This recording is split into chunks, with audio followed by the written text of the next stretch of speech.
আম্মু, ওই আম্মু, কোথায় তুমি? তাড়াতাড়ি আমাকে নাস্তা দাও। এভাবে ষাঁড়ের মতো না চেঁচিয়ে টেবিলে দেখ। আমি তোর জন্য নাস্তা রেডি করে তারপরে এসেছি। আমি তো জানি তুই ঘুম থেকে উঠেই হুলুস-তুলুস শুরু করে দিবি, তাই তো আমি সব সময় তোর জন্য নাস্তা আগে থেকেই রেডি করে রাখি। ও আম্মু, আই এম সরি। আমি আসলে দেখতে পাইনি, তাড়াহুড়ো করেছিলাম তো তাই। যাই হোক, সমস্যা নেই, আমি নাস্তা খেয়ে নিচ্ছি। আর একটা কাজ করো, আমার জন্য দুপুরের খাবার প্যাক করে দাও। আমি তো আবার বাইরের খাবার খেতে পারি না। তুই কি পাগল নাকি মাথা খারাপ? আমি সেটাই বুঝতে পারছি না। আজ তোর কলেজের প্রথম দিন, আর আজকে কি না তুই খাবার নিয়ে যাবি? তো কি করবে বল তো শুনি? কলেজের প্রথম দিন বলে কি পেটে সেটা মানবে নাকি? আর তাছাড়া সে তো বাইরের খাবার খেতে পারে না, তাই তো তাকে বাসা থেকেই খাবার নিয়ে যেতে হবে। হ্যাঁ আম্মু, তাই তো। আমি তোমাকে আমার খাবার প্যাক করে দেওয়ার কথা বলছি, একটু তাড়াতাড়ি করো, সময় হয়ে গেছে। এই শোন, একদিন না খেয়ে থাকলে কিচ্ছু হবে না। আজকে প্রথম দিন, আজ থেকে খাবার নিতে হবে না। তুই এখন তাড়াতাড়ি রেডি হবি। কখন রেডি হয়ে গেছি, তারা হলো সত্যি যেতে দেরি হয়ে যাবে। তখন নীল তার বোনের কথা মেনে নিল আর টিফিন নিল না। তারপর সে তাড়াতাড়ি রেডি হয়ে বাইক নিয়ে বাসা থেকে বের হলো। কলেজ ক্যাম্পাসে পৌঁছানো মাত্রই সে বাইকটা পার্ক করে তার বোনের সঙ্গে ক্লাসরুমের দিকে যাচ্ছিল। তখনই হঠাৎ একটা মেয়ে পেছন থেকে ডাক দিল, এই রিমি, তোর সঙ্গে এই পিচ্ছিটা কে রে? তুই কাকে পিচ্ছি বলছিস এত? বিয়ে করলে কয়দিন পর পিচ্ছির বাবা হয়ে যাবে। একে তোর কোন অ্যাঙ্গেল থেকে পিচ্ছি মনে হয়? বাদ দে সেসব কথা, আগে বল পিচ্ছিটা কে? এটা আমার ছোট ভাই, আমাদের কলেজে ভর্তি হয়েছে। আজকে ওর প্রথম ক্লাস, তাই আমি ওকে আমার সঙ্গে নিয়ে এসেছি। সত্যি বলছিস? আসলে তোর ভাই তো অনেক কিউট, তাই আমার তোর ভাইকে ভালো লেগে গেছে। তুই যদি বলিস তাহলে আমি তোর ভাইয়ের সঙ্গে একটু প্রেম করতে চাই। তুই আর জীবনেও ভালো হবি কি না সে ব্যাপারে আমার যথেষ্ট সন্দেহ আছে। আমার ছোট ভাই মানে তোরও ছোট ভাই, আর তুই কিনা বলছিস ওর সঙ্গে প্রেম করবি? আসলেই বোন, তুই পারিসও বটে। থুর, বান্ধবীর ছোট ভাই, সেখানে আবার আমার ভাই হলো কোথা থেকে? তাছাড়া তুই খুব ভালো করেই জানিস আমার নিজের কোনো ভাই নেই, তাই তোকে একটা কথা খুব ভালো করে বলে দিচ্ছি, যাকে ইচ্ছা তাকে আমার ভাই বানাতে যাবি না। ও আচ্ছা, এই ব্যাপার। ঠিক আছে, তোর যা ইচ্ছে তুই তাই কর। আমি তোকে কিছু কেন বলতে যাব? এই নীল, যা, তোকে আমি তোর ক্লাস পর্যন্ত পৌঁছে দিয়ে আসি। ও, তার মানে আমার কিউট বয়ফ্রেন্ডের নাম নীল? যাই হোক, নামটা কিন্তু দারুণ সুন্দর। এতক্ষণ এইসব কিছুই চুপচাপ করে নীল শুনছিল। নেহার কথার কোনো উত্তরই দিচ্ছিল না। বয়ফ্রেন্ড শব্দটা শুনে সে আর সহ্য করতে পারল না, তাই সে পিছন ফিরে তাকিয়ে নেহার দিকে তাকিয়ে তারপর বলল, আমারে কি পাগলে পাইছে নাকি? আপনার মতো বুইড়া ধামড়া মেয়ের সঙ্গে আমি প্রেম করতে যাব? আমার অতটাও খারাপ অবস্থা এখনো হয়নি যে আপনার মতো একটা বুড়ি মেয়ের সঙ্গে প্রেম করতে হবে। ওরে বাবা রে বাবা, আমার পিচ্ছি বয়ফ্রেন্ড বলে কি? এই, তোকে আমার কোন অ্যাঙ্গেলে বুড়ি মনে হয়? আমার বয়স সবে মাত্র 19। এই তো সবে আমার যৌবন শুরু হলো, আর এখনই যদি আমি বুড়ি হয়ে যাই তাহলে বাকি জীবনে কি করব? আপু, এসব উগান্ডা মার্কা মেয়েদের সঙ্গে কথা বলতে আমার একদম ভালো লাগছে না। তুই আমাকে আমার ক্লাসরুম পর্যন্ত পৌঁছে দিয়ে আয়। কি রে নীল, তোর এত বড় সাহস? তুই আমার বান্ধবীদের সাথে এরকম আচরণ করছিস কেন? আমার বান্ধবী একটু মজা করে তোকে একটা কথা বলেছে, আর তুই তাতেই এইভাবে রিয়্যাক্ট করছিস কেন? সেটা তুই আমাকে জিজ্ঞাসা না করে তোর বান্ধবীকে জিজ্ঞাসা করলেই তো পারতি। আমি আমার বান্ধবীকে কি জিজ্ঞাসা করতে যাব? আমার বান্ধবী কি তোর সঙ্গে কোনো খারাপ আচরণ করেছে নাকি? তুই তো নিজেই আমার বান্ধবীকে বুড়ি বলেছিস, তাহলে আমার বান্ধবীর দোষটা কোথায় তুই আমাকে বল। আমি তো আর এমনি এমনি তোর বান্ধবীকে বুড়ি বলিনি। এর পিছনে নিশ্চয়ই একটা কারণ আছে। সেটা কি, সেটাই জিজ্ঞাসা কর। রিমি তখন অনেকটাই অবাক হয়েই নেহাকে জিজ্ঞাসা করে আসলে এর পিছনে কারণটা কি। তখন নেহা গতকালকের ঘটে যাওয়া ঘটনাটা খুলে বলে, আর এটা শুনে সবাই হো হো করে হাসতে থাকে। আসলে যে বান্ধবী, তুই এক নাম্বারের একটা লুচ্চা। তুই আর জীবনেও ভালো হবি না।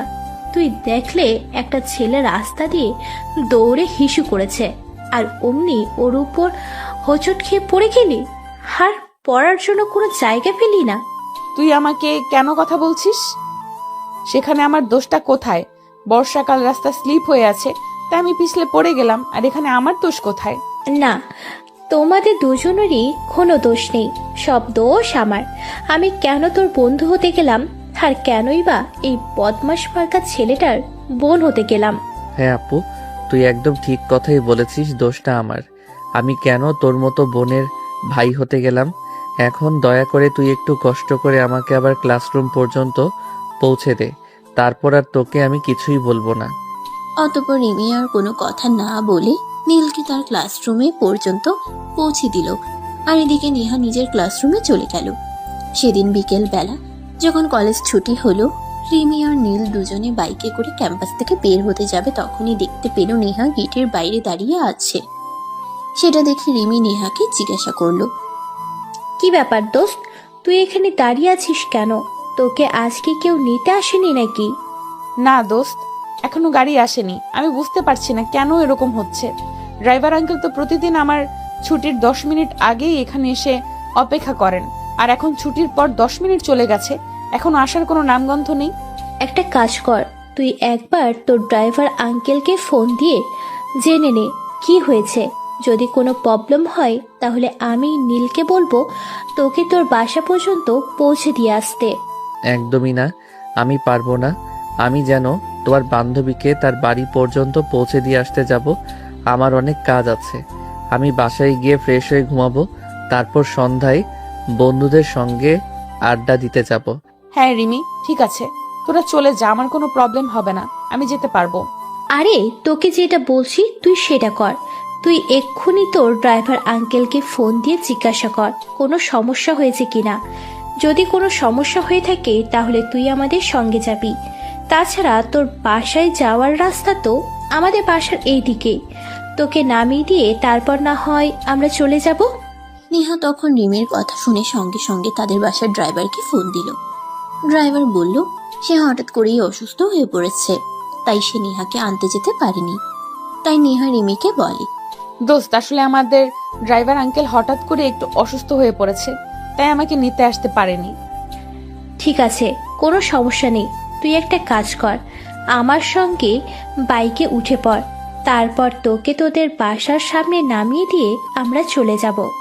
আরে আপু, আমাদের বাইকটা তো অনেক ছোট, 3 জনে জায়গা হবে না। ওনাকে বলো একটা অটো কিংবা রিকশায় করে চলে আসতে। তাই তুই এরকম কেন? আমার বান্ধবী একটা সমস্যায় পড়েছে, যেখানে তুই হেল্প না করে আরো অন্য একটা পথ দেখিয়ে দিচ্ছিস। কেন কেন করছিস এরকম? বাইকে যথেষ্ট জায়গা আছে, সে আমাদের সঙ্গে যেতে পারবে। তুই ওর কথা না শুনে আমাদের পিছনে বসে পড়তো দেখি।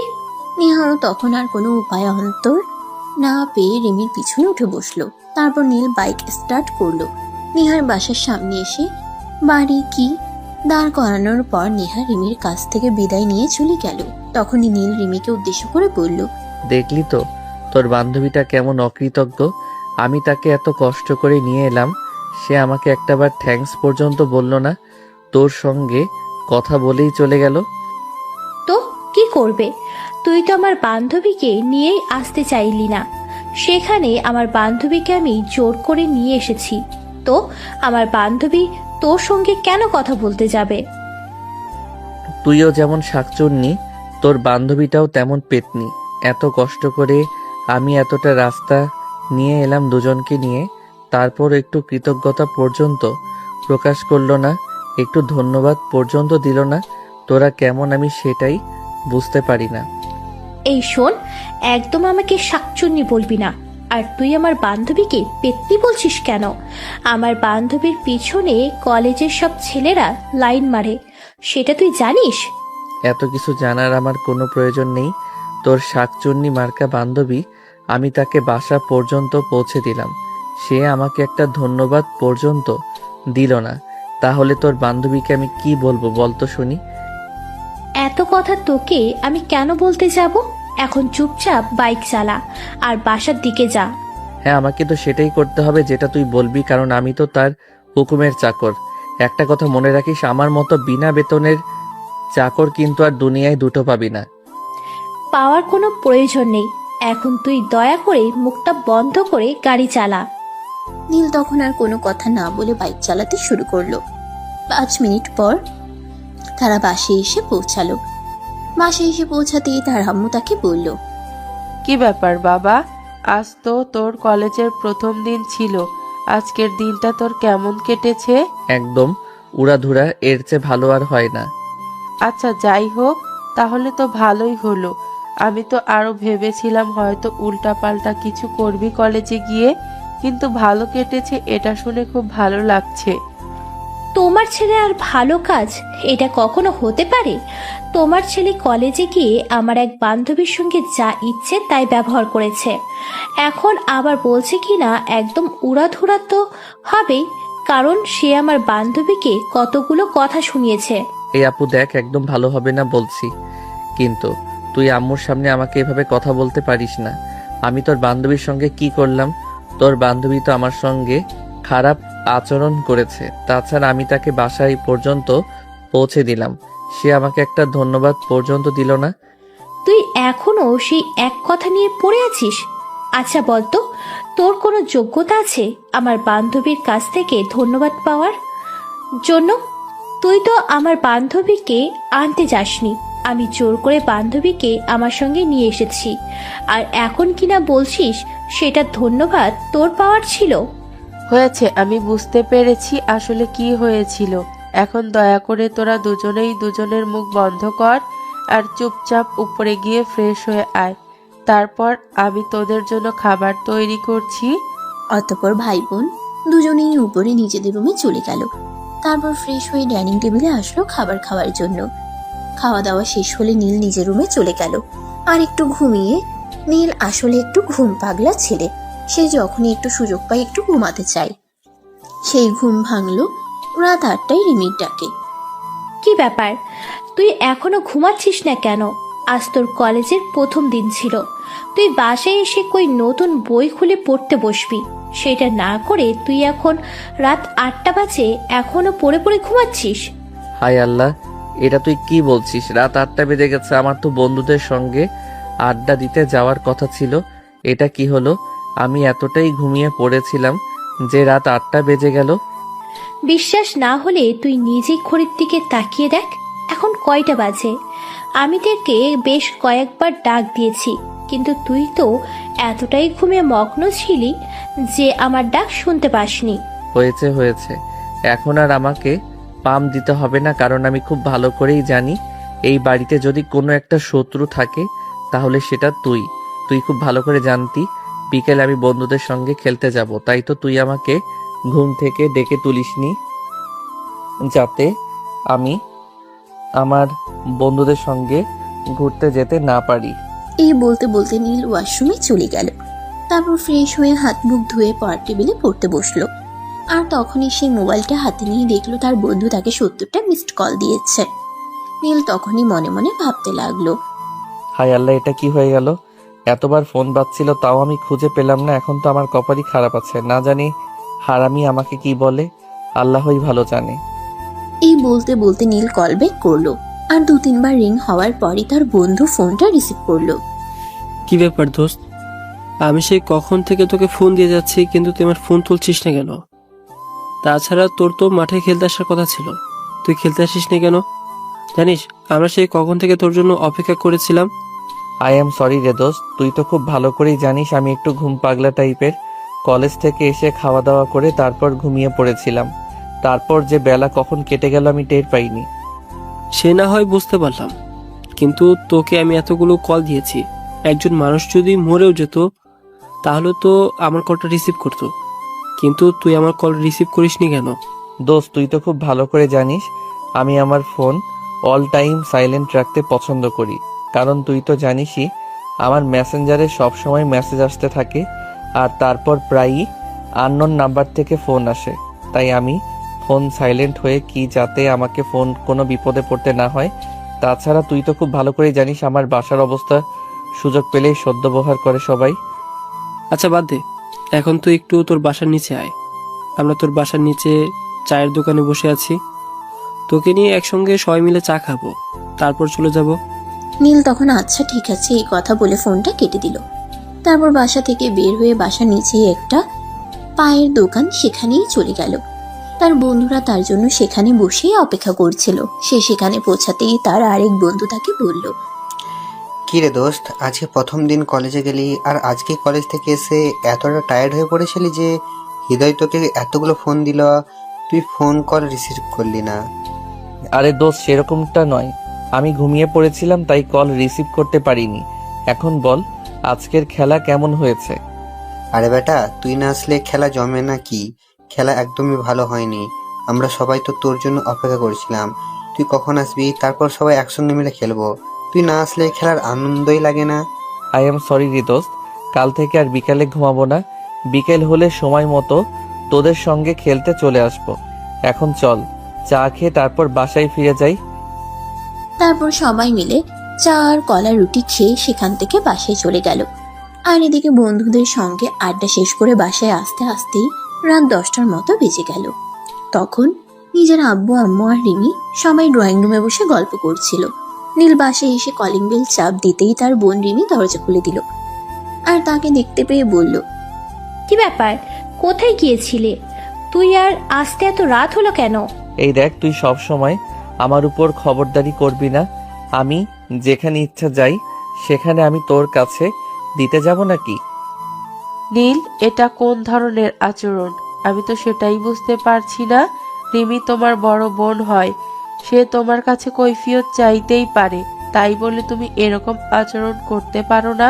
হ্যাঁ, আমার বড় হয়েছে বলেই তো আমার মাথা কিনে নিয়েছে। এখন সে যা ইচ্ছে তাই করবে, আমি তাকে কিছুই বলতে পারবো না। তার ইচ্ছে মতে সবকিছু হবে, তাই তো? এরকমটা তোমাকে কেউ বলেনি, তুমি নিজেই বলছো রিমি তোমার বড় বোন। সেটা তুমি ভুলে যাও কেন? সে তোমাকে কোনো কিছু জিজ্ঞাসা করতেই পারে, তাই বলে কি তুমি তার সঙ্গে এরকম আচরণ করবে? ওরে বাবা, কিন্তু তুমি আমার হয়ে কথা বলতে এখন তো দেখছি তুমি তোমার মেয়ের পক্ষ নিয়ে কথা বলছো। দিতে হয়, আর এখন তুমি সেটাকে সাপোর্ট করছো। এটা কিন্তু তোমার কাছ থেকে কখনোই আশা করিনি। বলতে বলতে নীল নিজের রুমে চলে গেল। তারপর বই নিয়ে পড়তে বসলো। আর তার ঠিক কিছুক্ষণ পরেই রিমি তাকে ডাকতে গেল। ওই, তোর পড়া শেষ হয়েছে? সবাই খাবার টেবিলে অপেক্ষা করছে, তুই খাবার খেতে আয়। বলেই রিমি সেখান থেকে চলে গেল। এদিকে নীল বেশ কিছুক্ষণ পর পড়া শেষ করে তারপর খাবার টেবিলে গেল। ততক্ষণে সবাই খাওয়া দাওয়া শেষ করে টেবিল থেকে উঠে পড়েছে। তখনই নীলের আম্মু তাকে দেখে বলল, কি ব্যাপার, তুই এখন আবার এখানে এসেছিস কেন? রিমি তো বলল তুই নাকি খাবার খাবি না, তাই আমরা সবাই খাবার খেয়ে নিলাম। এই জন্যই তো বলি তোমার মেয়ে হলো পৃথিবীতে আমার এক ও একমাত্র শত্রু, যে কিনা আমার সামনে দাঁড়িয়ে মিথ্যা কথা বলতে পারে। আমি কখনো তোমার মেয়েকে বললাম আমি খাবার খাবো না? বলিসনি তো কি হয়েছে? আমি সেই কখন থেকে তোকে ডেকে গিয়েছিলাম, কিন্তু তুই তো কোনো কথার উত্তরই দিলি না। তাই তো আমি ভেবেছিলাম তুই হয়তো খাবার খাবি না। আমি পড়তে বসেছিলাম, পড়া শেষ না করি কি আমি খাবার টেবিলে চলে আসবো নাকি? এই তো সবে আমার পড়া শেষ হলো আর আমি খাবার টেবিলে আসলাম। এসব ফালতু কথা বাদ দিয়ে এখন বলো আমার জন্য কোন খাবার অবশিষ্ট আছে নেই? তুই ইদানিং কেমন যেন হয়ে যাচ্ছিস, কোনো কথাই তোর আমার ঠিক সুবিধার মনে হচ্ছে না। তুই কেমন যেন সব সময় তেরা মেরা কথা বলিস, এমন কেন করছিস বল তো শুনি। আছে কি নেই? আমি আবার কি করলাম? আমি চুপচাপ বসে পড়ছিলাম, তোমার মেয়ে আমাকে খাবার খেতে আসতে বলল। আমি পড়াটা শেষ করে টেবিলে আসার আগেই তোমরা সবাই খাবার খেয়ে নিয়েছো। এখন কি আমি একা একা খাবার খাবো নাকি?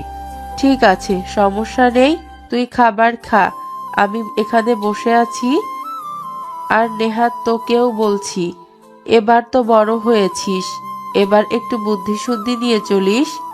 নেহা তখন তার আম্মুর কথার কোনো উত্তর না দিয়ে মুখ ঢেকে একটা ভেঙচি মেরে সেখান থেকে চলে গেল। নীল খাবারটা খেয়ে নিল আর তারপর নিজের রুমে গিয়ে শুয়ে ঘুমিয়ে পড়ল। সকালবেলা ঘুম ভাঙলো তার আম্মুর ডাকে। কি রে নীল, তুই এখনো ঘুম থেকে উঠছিস না কেন? তুই কি কলেজে যাবি না নাকি?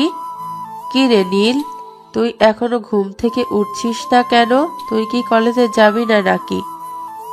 আরে এটা তুমি কি বলো? আমি কলেজে যাব না কেন? এতে সবেমাত্র কলেজে ভর্তি হলাম, আর এখনই যদি কলেজ কামাই করা শুরু করি তাহলে আমার বাকি দিন কি করে যাবে? এখন আগে বলো কয়টা বাজে? এই তো সকাল 8টা বেজে গেছে, 10টায় তোর কলেজ। এখন ঘুম থেকে না উঠলে তুই ফ্রেশ হয়ে নাস্তা করে তারপর যাবি কখন? ওয়েট, তুমি চিন্তা করো না, আমি এক্ষুনি রেডি হয়ে আসছি। এই বলে নীল বিছানা থেকে নেমে আলমারি থেকে কলেজ ড্রেস বের করে তারপর ওয়াশরুমে চলে গেল। ফ্রেশ হয়ে এসে রেডি হয়ে তারপর নিচে গেল সকালের নাস্তা করার জন্য। সকালের নাস্তা করার জন্য টেবিলে যেতেই তার বোন বলল, এইভাবে পড়াশোনা করলে পড়াশোনা হবে না। প্রত্যেক দিন যদি তোকে ঘুম থেকে আর একজনই ডেকে তুলতে হয়, তাহলে তোর পড়াশোনাটা হবে কি করে বল শুনি? তারপরেও তুই বাসায় এসে যখন সময় পাস তখনই ঘুমাস। এইভাবে যদি তুই সারাদিন ঘুমিয়ে পড়তে থাকিস, তাহলে তুই পড়াশোনাটা করবি কখন বল তো শুনি? দেখো আপু, তোমাকে আমি আগেও বলেছি আর এখনো বলছি, তুমি আমার ঘুম নিয়ে একদম কথা বলবে না। আমি তো আর মেয়েদের পিছনে লাইন দিয়ে সময় নষ্ট করি না, আমি তো আমার ঘুমের পিছনে সময় নষ্ট করি। ঘুম আমাকে এতটাই ভালোবাসে যে সে আমাকে কোনোভাবেই ছেড়ে যায় না, সব সময় আমার সঙ্গেই থাকতে চায়। তো আমি কি করব বলো? হ্যাঁ, আমিও তো সেটাই বলছি যে তোকে দেখে সেই তোর প্রেমে পড়ে যায় আর তোকে ভালোবেসে ফেলে। যেমন আমার বান্ধবী নেহা, সেও তো তোকে প্রথম দেখাতেই ভালোবেসে ফেলেছে। দেখো আপু, তুমি ওই ফাজিল মার্কা মেয়েটাকে নিয়ে একটাও কথা বলবে না। আমি ওই মেয়েটাকে নিয়ে কোনো কথা শুনতে চাই না। ওই মেয়ে আস্ত একটা ফাজিলের ডিব্বা। সেদিন আমি রাস্তায় দাঁড়িয়ে আমার কাছে ছিলাম, তখনই সে ইচ্ছে করেই আমার উপরে পড়ে গেছে, আর কলেজেও আমার সঙ্গে এসব ফাইজলামও শুরু করেছে। আমি এই মেয়েটাকে সহ্য করতে পারি না। কিন্তু এমন না হয়ে যায় যে মেয়েটাকে তোর সারা জীবনই সহ্য করতে হয়। কারণ নেহাকে আমি দেখেছি, সে একদম তোর প্রেমে পড়ে গেছে। তারপর যদি এইভাবে থাকে, তাহলে কিন্তু বেশি দেরি নেই তোর বউ হয়ে এই বাড়িতে আসার। তোদের সব কয়টারই মাথা খারাপ। যেমন তোর বান্ধবীগুলো, ঠিক তেমনি তুই তোর বান্ধবীগুলো যদি মাথা খারাপ নাই হতো তাহলে আমার মতো একটা জুনিয়র ছেলেদেরকে ক্রাশ খাই নাকি? তোরা ডিগ্রি প্রথম বর্ষে পড়াশোনা করছিস আর আমি এবার সবেমাত্র ইন্টারে। তোদের সঙ্গে আমার 2 বছরের বয়সের ব্যবধান, আর সেখানে তোর ক্লাসের মেয়েরা আমার উপর ক্রাশ খায়। এটা তো পাগলের কাণ্ড ছাড়া অন্য কিছুই হতে পারে না। সে তোর যা ইচ্ছে তুই তাই বলতে পারিস, তাতে আমার কোনো সমস্যা নেই। তবে কথা একটাই, আমার বান্ধবীরা তোর মাঝে কি এমন দেখতে পেল যে সব কয়টা তোর প্রেমে পাগল প্রায় অবস্থা? সেটা তো আর আমি বলতে পারবো না, তবে একটা কথা বলতে হচ্ছে, তোর বান্ধবীরা সবাই এমন ক্রাশ খেয়ে বসে আছে সেটা। তবে একটা কথা বলতে হচ্ছে, তোর বাই কি এমন একটা জিনিস যাকে দেখে তোর বান্ধবীরা সবাই এমন ক্রাশ খেয়ে বসে আছে সেটা তুই বোন হয়ে বুঝলি না। আসলে কথা এটাই ঠিক যে যোগ্য ব্যক্তি ঘরে সম্মান পায় না। আইছে আমার যোগ্য ব্যক্তি, ওনার তো বাড়ির দারোয়ান হওয়ার যোগ্য নাই, আর সেখানে কিনা আমার বান্ধবীদের বয়ফ্রেন্ড হওয়ার যোগ্যতা দেখায়। আসলে আমার বান্ধবীগুলাও যেমন ছেঁচড়া, ঠিক তেমনি তুই। আমার কোনো কাজ না পাওয়া বান্ধবীগুলাই তো তোর মতো বকাটে একটা ছেলের পিছনে লাইন মারে। দেখ আপু, তোকে আমি আগেও বলেছি আর এখনো বলছি, তুই আমাকে বখাটে বলবি না। আমি কি বখাটে ছেলেদের মতো রাস্তার পাশে বসে মেয়েদেরকে ইফটিজিং করি নাকি? আমি তো আমার মতোই থাকি। কখনো তো একটা মেয়ের পিছনে 5 মিনিট টাইম ওয়েস্ট করেছি কিনা সেটাও আমার জানা নেই, কারণ আমি যখনই সময় পাই তখনই ঘুমাই, আর আমার প্রেমটা ঘুমের সঙ্গেই জমে। হ্যাঁ, সেখানে কিন্তু আর একটা প্লাস পয়েন্ট আছে। নেহাও কিন্তু ঘুম পাগলি একটা মেয়ে, সে কিন্তু অনেক ঘুমাতে পারে। একেবারে তার 4-5 দিন ঘুমানোর রেকর্ড আছে। নীল তখন আর সেখানে কোনো কথা বাড়ালো না, কারণ সে বুঝতেই পারলো এখানে যদি সে আরো কথা বলে তাহলে কথাগুলো শুধু বাড়তেই থাকবে আর কমবে না। তাই সে চুপচাপ খাবারটা খেয়ে নিল আর তারপর বাইক নিয়ে বাসা থেকে বের হলো। সে আজ রিমিকে না নিয়ে একাই চলে যাচ্ছিল। তখনই পিছন থেকে রিমি তাকে ডাক দিয়ে বলল, কি ব্যাপার, কি হলো? তুই আজ একা একাই চলে যাচ্ছিস কেন? আমাকে কি তোর সঙ্গে নিয়ে যাবি না নাকি? না, আমি তোকে আমার সঙ্গে নিতে পারবো না। আজ থেকে আমার সঙ্গে আমার বন্ধু হৃদয় যাবে। আমি এখান থেকে ওর বাসার সামনে চলে যাব, তারপর ওখান থেকে ওকে তুলে নিয়ে কলেজে চলে যাব। আমি কলেজে যাব কি করে? বললাম তো, আমি তোকে আমার সঙ্গে নিতে পারবো না। তুই কি আমার কথা শুনতে পাসনি নাকি? তুই যদি না শুনতে পাস তাহলে আমি আবারও বলছি, আমি তোকে আমার সঙ্গে নিতে পারবো না। আমার সঙ্গে আমার বন্ধু যাবে। এই বলে সেখানে আর এক মুহূর্ত অপেক্ষা না করেই বাইকের স্পিড বাড়িয়ে সেখান থেকে সোজা তার বন্ধুর বাসার সামনে চলে গেল। এদিকে রিমি অনেকক্ষণ ধরে বাসার সামনে দাঁড়িয়ে আছে রিক্সার জন্য, অপেক্ষা করছে, কিন্তু রিক্সার কোনো নামগন্ধ নেই। তখনই তার আব্বু বাসা থেকে বের হলো আর তাকে সেখানে দাঁড়িয়ে থাকতে দেখে জিজ্ঞাসা করলো, কি ব্যাপার রিমি, কি হয়েছে তোর? তুই এখানে দাঁড়িয়ে আছিস কেন? কলেজে যাসনি কেন? আমি কলেজে যাব কি করে সেটা তুমি আমাকে বলো। আমি তোমার ছেলের সঙ্গে কলেজে যাব ভাবছিলাম, কিন্তু সে আমাকে না নিয়েই তার বন্ধুকে তার সঙ্গে নিয়ে যাবে বলে বাইক নিয়ে চলে গেছে। আর আমাকে বলেছে রিস্কায় করে কলেজে চলে যেতে। আর এইদিকে আমি অনেকক্ষণ ধরে রিস্কার জন্য দাঁড়িয়ে আছি, কিন্তু কোনো রিস্কাই পাচ্ছি না। ঠিক আছে মা, কোনো সমস্যা নেই, তুই আমার সঙ্গে চল, আমি তোকে কলেজে পৌঁছে দিয়ে তারপর অফিসে চলে যাব। নেহা তখন কোনো কথা না বলে তার আব্বুর সঙ্গে গাড়িতে উঠে বসলো, আর তারপর তার আব্বু তাকে কলেজের সামনে নামিয়ে দিয়ে অফিসে চলে গেল। এদিকে নীল তার বন্ধুকে নিয়ে কলেজে এসে ক্যাম্পাসে ঢুকতে না ঢুকতেই নেহার সঙ্গে দেখা হয়ে গেল। ওই আমার কিউট জুনিয়র বয়ফ্রেন্ড, একটু এদিকে আয় তো, তোর সঙ্গে একটু বোঝাপড়া আছে, সেটা সেরে নেই। আমার সঙ্গে আপনার কিসের বোঝাপড়া? আর আপনাকে না আমি বলেছি আপনি আমাকে বয়ফ্রেন্ড বলবেন না। আমি আপনার বয়ফ্রেন্ড নই। আপনি আমার চাইতে বয়সে অনেক বড়। আপনি আপনার বয়সী কাউকে আপনার বয়ফ্রেন্ড বানিয়ে নেন। দয়া করে আমাকে আর এই নামে ডাকবেন না। আরে ওই পিচ্চি শোন, তোকে আমার ভালো লেগেছে আর আমি তোকেই চাই। তাছাড়া আমি অন্য কাউকে কেন আমার বয়ফ্রেন্ড বানাতে যাব? আমি তো বললাম আমি প্রথম দেখাতেই তোর উপর ক্রাশ খেয়ে গেছি, তাহলে অন্য একজনকে বয়ফ্রেন্ড কেন বানাতে যাব বল শুনি? আপনি মাফ করুন আমায়। আপনি কাউকে বয়ফ্রেন্ড বানাবেন কি বানাবেন না সেটা আপনার ব্যক্তিগত ব্যাপার, কিন্তু আপনি আমাকে বয়ফ্রেন্ড বলবেন না, এটা আমার কথা। আমার মতো হ্যান্ডসাম গুড লুকিং একটা ছেলেকে দেখলে যে কোনো মেয়ে আমার সঙ্গে প্রেম করতে চাইবে। আপনিও তার ব্যতিক্রম হতে পারেন না, সেটা আমি খুব ভালো করে জানি, কিন্তু আপনার মতো একটা বুড়ি মেয়ের সঙ্গে প্রেম করতে চাইবে, আপনিও তার ব্যতিক্রম হতে পারেন না, সেটা আমি খুব ভালো করেই জানি, কিন্তু আপনার মতো একটা বুড়ি মেয়ের সঙ্গে আমার প্রেম করতে ইচ্ছা হয় না। আমি তো প্রেম করব আমার সমবয়সী কিংবা আমার চাইতে জুনিয়র কিউট সুইট একটা মেয়ের সঙ্গে। চিন্তা করিস না, তোর এই আশা কোনোদিনও পূর্ণ হবে না যতদিন আমি নেহা বেঁচে আছি। কারণ হয়েছে, তোকে বললাম, তোকে আমার মনে ধরেছে, আর আমার মনে ধরা জিনিসটাকে আমি কখনোই অন্য কারোর হতে দেই না। এটা আমার ছোটবেলাকার অভ্যাস, এখনো বিদ্যমান আছে। এই বলে নেহা নীলের দিকে এগিয়ে এলো আর তারপর বলল, আচ্ছা সেই সব কথা বাদ দিয়ে এখন তুই আমাকে এইটা বল যে তুই আজ রিমিকে তোর সঙ্গে নিয়ে আসিসনি কেন? রিমিকে কেন তোর আব্বু কলেজ পর্যন্ত ছেড়ে দিয়েছে, তুই ওকে তোর সঙ্গে আনিসনি কেন? এই যে আপু শোনেন, আপনার বকবকানি অনেকক্ষণ ধরে সহ্য করছি, আর সহ্য করতে পারবো না। আমি কি করব না করব সেটা আমার ব্যক্তিগত ব্যাপার, আর আমার ব্যক্তিগত ব্যাপারে কেউ ইন্টারফেয়ার করুক সেটা আমি চাই না। সো আমি কি বলতে চাই আপনি আশা করি বুঝতে পেরেছেন। এত বেশি বুঝে আমার লাভ নেই। আজ থেকে তুই সকালবেলা আমাকে তোর সঙ্গে নিয়ে আসবি, আর বিকেলবেলা আমাকে তোর সঙ্গে আমার বাসায় পৌঁছে দিবি। রিমিকে তুই তোর সঙ্গে আনবি কি আনবি না সেটা তোর ব্যক্তিগত ব্যাপার, আমি সে ব্যাপারে কিছুই বলবো না। নেহার কথা শুনে নীল যেন একদম আহাম্মক বনে গেছে, যেখানে সে নিজের বোনকে নিজের সঙ্গে আনবে না, আর সেখানে কিনা আরেকটা মেয়ে বলছে তাকে তার সঙ্গে নিয়ে আসতে হবে, আবার দিয়ে আসতে হবে। এটা জাস্ট কল্পনার অতীত।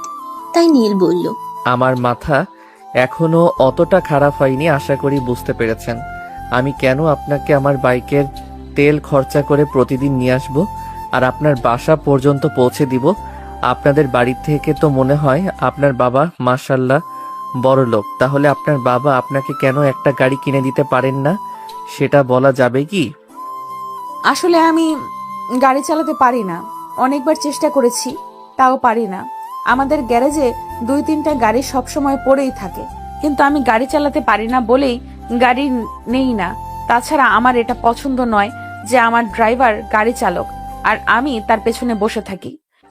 ড্রাইভার গাড়ি চালাবে আর আপনি পিছনে বসে থাকতে পারবেন না, এটা আপনার সহ্য হবে না। তাহলে আপনি আমার বাইকের পিছনে বসে থাকবেন কি করে? এটা কি করে সহ্য হবে? ড্রাইভারের পেছনে বসা যায় না, কিন্তু ভালোবাসার মানুষটার পেছনে ঠিকই বসা যায়। এটাতেই এখন বুঝবি না? যখন তুই আমার মতো আমাকে ভালোবেসে ফেলবি, তখন তুই ঠিকই বুঝতে পারবি। নীল তখন নিহার কথার কোনো উত্তর না দিয়ে সেখান থেকে চলে যেতে চায়। কারণ মেয়েদের সঙ্গে তর্কে যেতে হয় না, কারণ ওদের সঙ্গে তর্কে গেলে কখনোই তর্কে জেতা যায় না। ওরা হেরে গেলেও 5টা কথা শুনিয়ে যেভাবেই হোক ওই তর্কে ওরা জিতবে, কারণ ওদের রক্তে হার শব্দটা লেখা নেই। নীল চলে যাচ্ছে, তখনই পিছন থেকে নেহা বলে, কি ব্যাপার, কি হলো? তুই আমার কথার কোনো উত্তর না দিয়ে চুপচাপ এখান থেকে চলে যাচ্ছিস কেন? আপনার প্রশ্নের উত্তরটা আমার আপাতত জানা নেই, তাই আমি আপনার প্রশ্নের উত্তরটা দিতে পারলাম না। এটা তুলে রাখেন, অন্য এক সময় আপনার প্রশ্নের উত্তরটা আমি দিয়ে দিব। এই বলে সেখানে আর এক মুহূর্ত দেরি না করে নীল সেখান থেকে সোজা ক্লাসরুমে চলে আসলো। আর কিছুক্ষণ পরে তার বন্ধু হৃদয় তাকে বলে, দোস্ত, আপুকে দেখলাম তোর সঙ্গে দাঁড়িয়ে দাঁড়িয়ে অনেকক্ষণ ধরে কথা বলছিল। কি ব্যাপারে রে, বল তো শুনি। কি ব্যাপার মানে? প্রেমের ব্যাপারে তোরা কি বুঝতে পারিসনি? একটা মেয়ে একটা ছেলের সঙ্গে এতক্ষণ ধরে কি নিয়ে কথা বলে? অবশ্যই সেখানে লাভ ক্যাচ চলছে, তাই না? হাসালি দোস্ত, প্রেম ভালোবাসা আর নেহা আপু, তাও আবার তোর সঙ্গে, এটা ভাবাই যায় না। নেহা আপু তো ছেলেদেরকে তার নিজের হাতের পুতুল মনে করে, যেভাবে ইচ্ছা সেভাবেই নাচায়। কি বলছিস তুই? আমি তো কিছুই বুঝতে পারছি না, একটু খুলে বল তো শুনি। শোন, নেহা আপুকে তুই এখনো চিনতে পারিসনি। নেহা আপু দেখতে অনেক সুন্দর, সেটা তো নিশ্চয়ই খুব ভালো করে জানিস।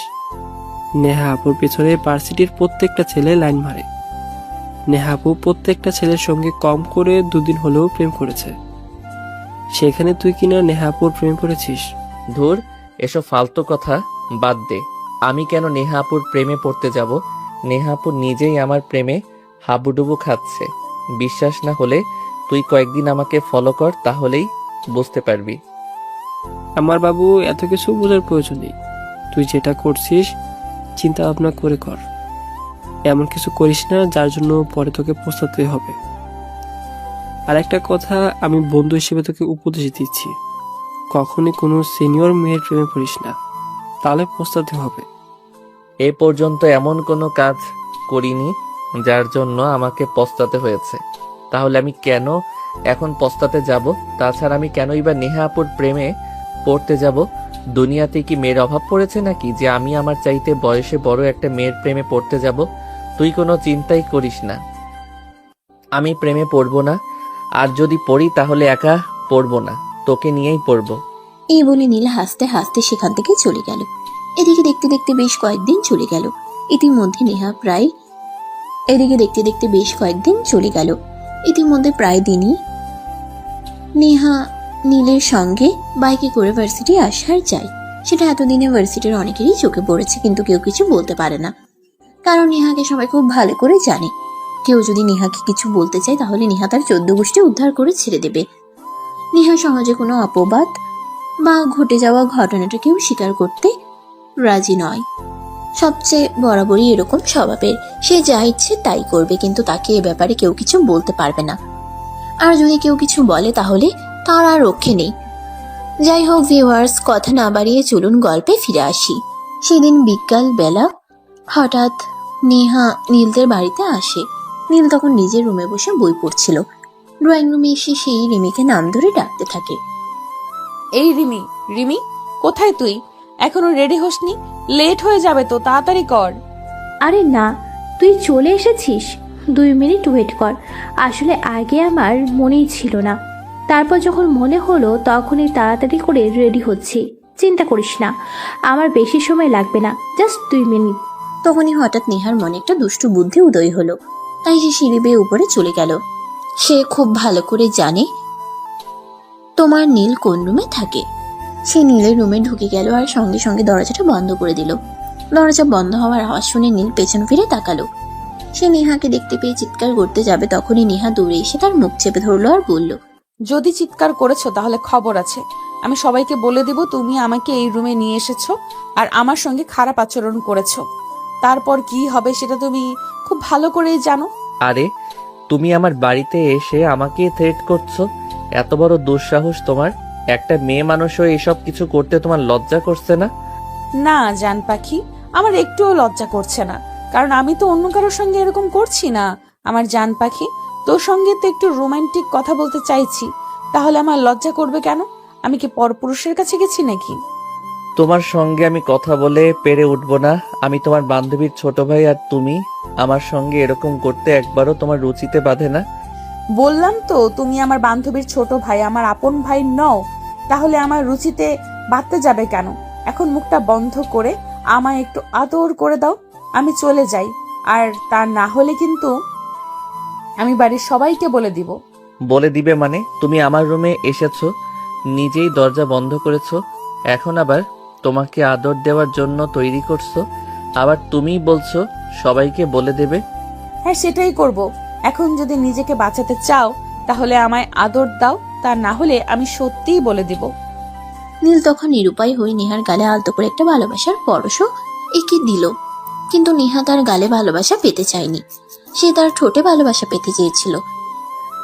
তাই সে আর এক মুহূর্ত দেরি না করে নীলকে ছেড়ে দিয়ে তার ঠোঁট দুটো নিজের দখলে নিয়ে নিল আর প্রায় 2 মিনিট ধরে কিস করতে থাকলো। 2 মিনিট পর সে নীলকে ছেড়ে দিয়ে বলল, এইভাবে আদর দিতে হয়, বুঝলা? নেক্সট টাইম থেকে যখন আদর চাইতে আসবো তখন এইভাবে আদর দিবা। আমি তো আর 10-12টা প্রেম করিনি, আমার কোনো এক্সপিরিয়েন্স নেই, তাহলে আমি বুঝবো কি করে কাকে কিভাবে আদর করতে হয়। যাই হোক, আজ যা করেছো করেছো, আজকের পর আর কখনোই এরকম করবে না কিন্তু। আমি কখন কি করি না করি সেটা তো আমি নিজেই জানি না, তোমাকে বলবো কি করে আমি কখন কি করব না করব? যাই হোক, আমরা ঘুরতে যাচ্ছি, তুমি যাবে আমার সঙ্গে? না, তোমাদের সঙ্গে ঘুরতে যাওয়ার কোনো ইচ্ছে আমার নেই, কারণ আমি খুব ভালো করেই জানি তোমরা দুজনেই খুবই গিরিঙ্গিবাজ।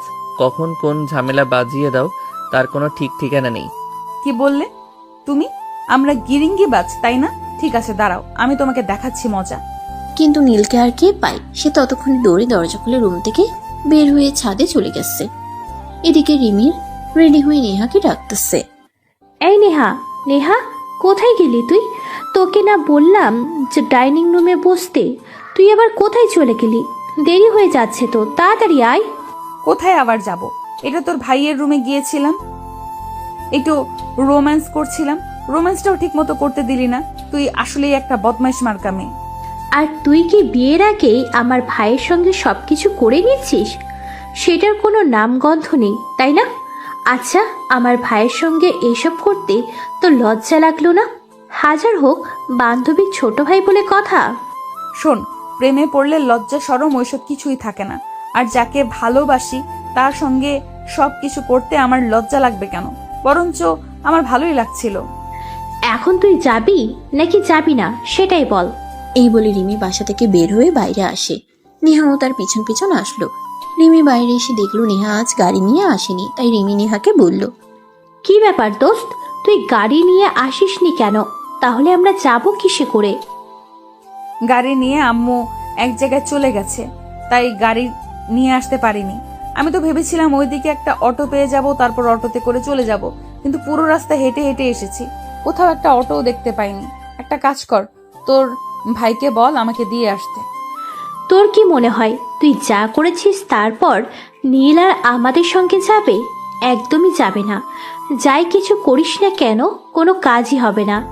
ঠিক আছে, তোকে তোর ভাইকে কিছুই বলতে হবে না, তুই এইখানে ওয়েট কর, দেখ আমি কিভাবে 5 মিনিটে তোর ভাইকে নিয়ে এখানে চলে আসি।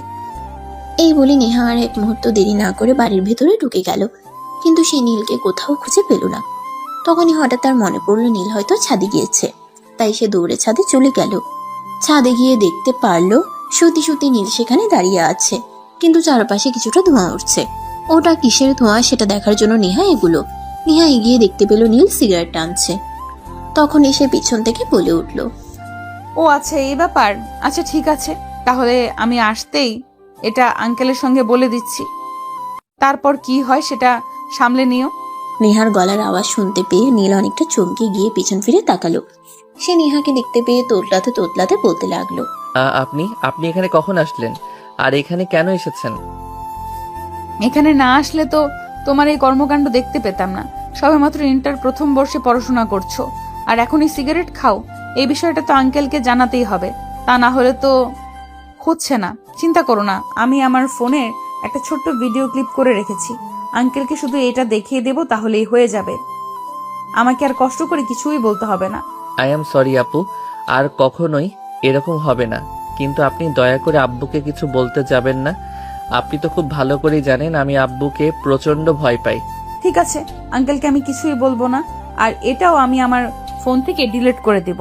তবে আমার একটা শর্ত আছে, তুমি যদি আমার শর্তে রাজি হও তাহলেই আমি এই ভিডিওটা আমার ফোন থেকে ডিলিট করে দিব, আর নয়তো সত্যি এই ভিডিওটা আঙ্কেলের কাছে চলে যাবে।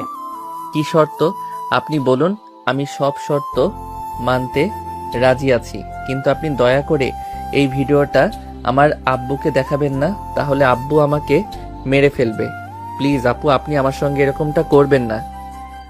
আরে এত উত্তেজিত হওয়ার কিছুই নেই, আমি বললাম তো। তুমি যদি আমার শর্তে রাজি হও তাহলে আমি আঙ্কেলকে কিছুই বলবো না। ঠিক আছে, আপনি বলেন আপনার কি শর্ত, আমি সব করতে রাজি আছি। ঠিক আছে, আপনি বলেন আপনার কি শর্ত, আমি সব শর্ত পালন করতে রাজি আছি।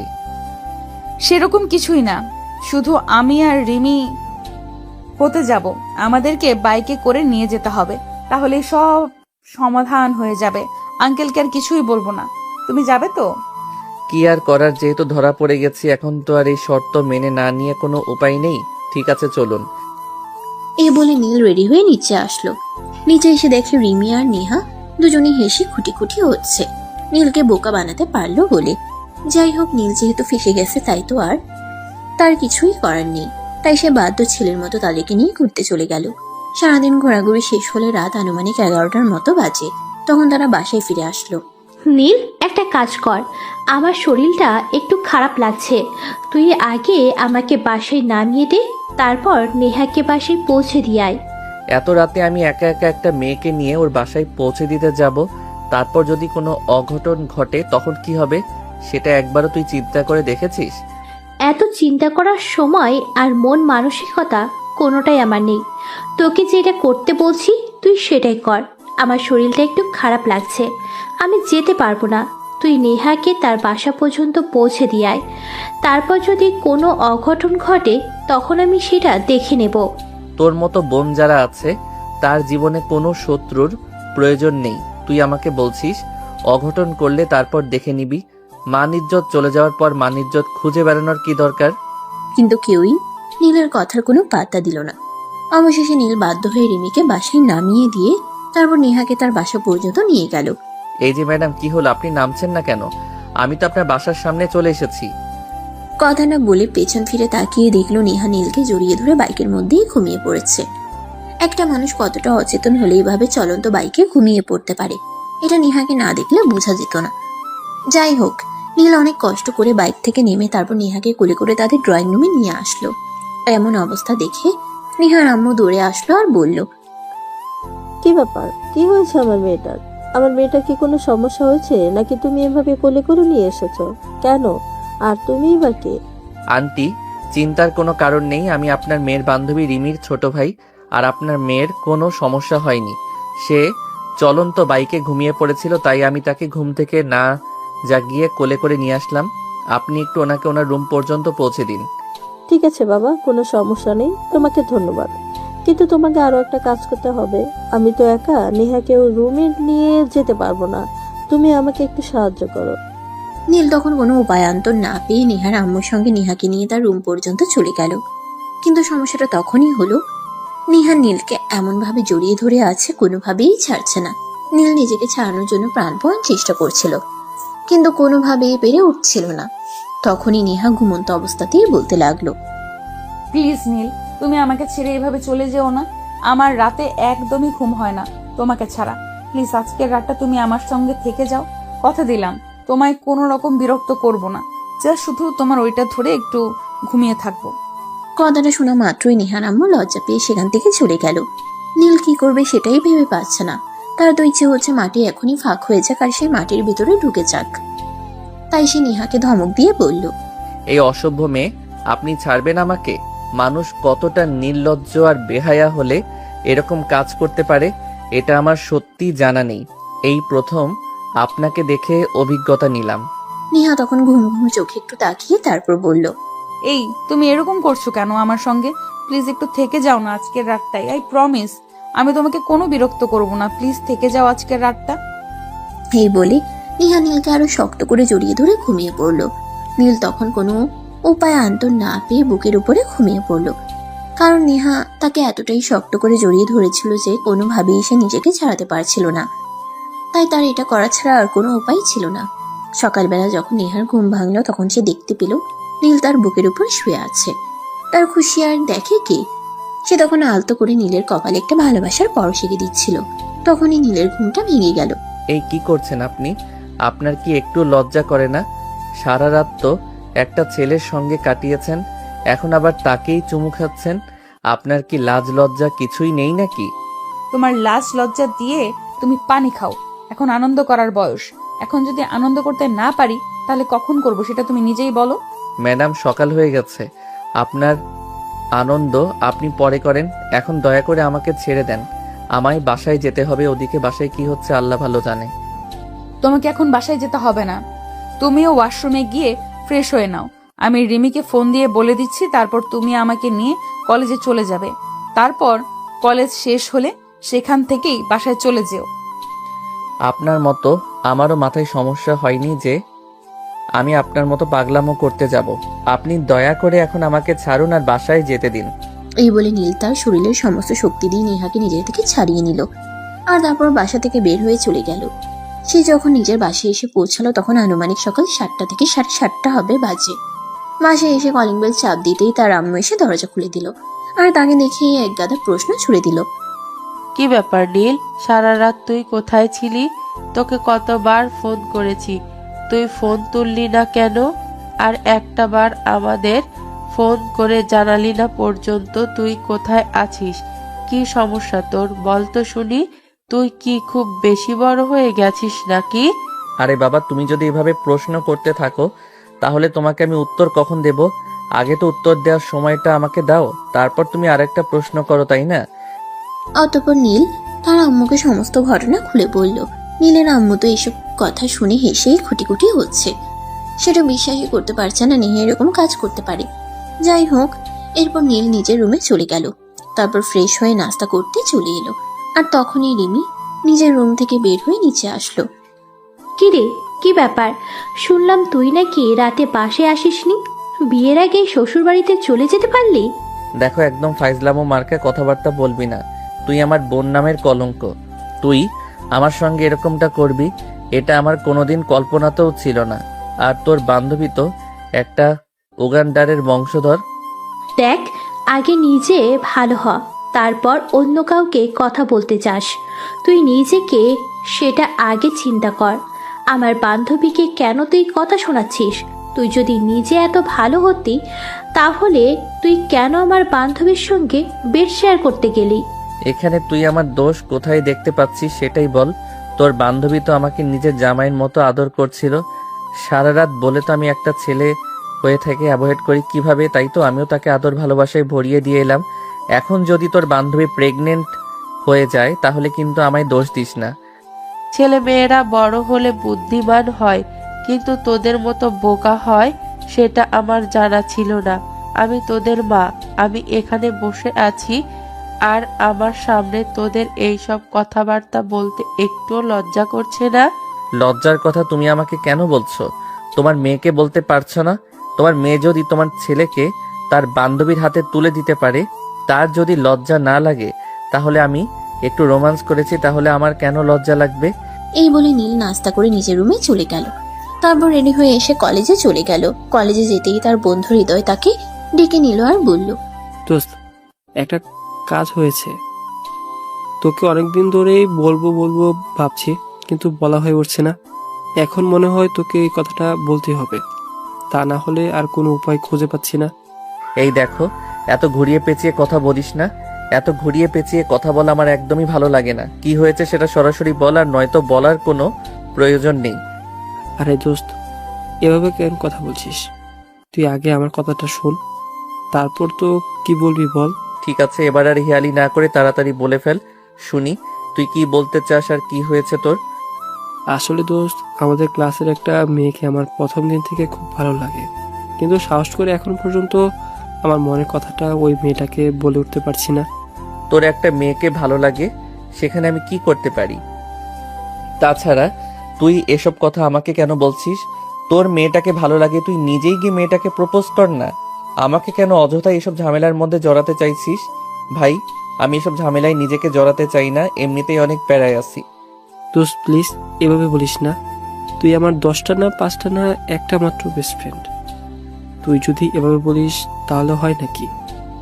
আসলে দোস্ত, তুই তো খুব ভালো করেই জানিস আমি একটু ভীতু প্রকৃতির।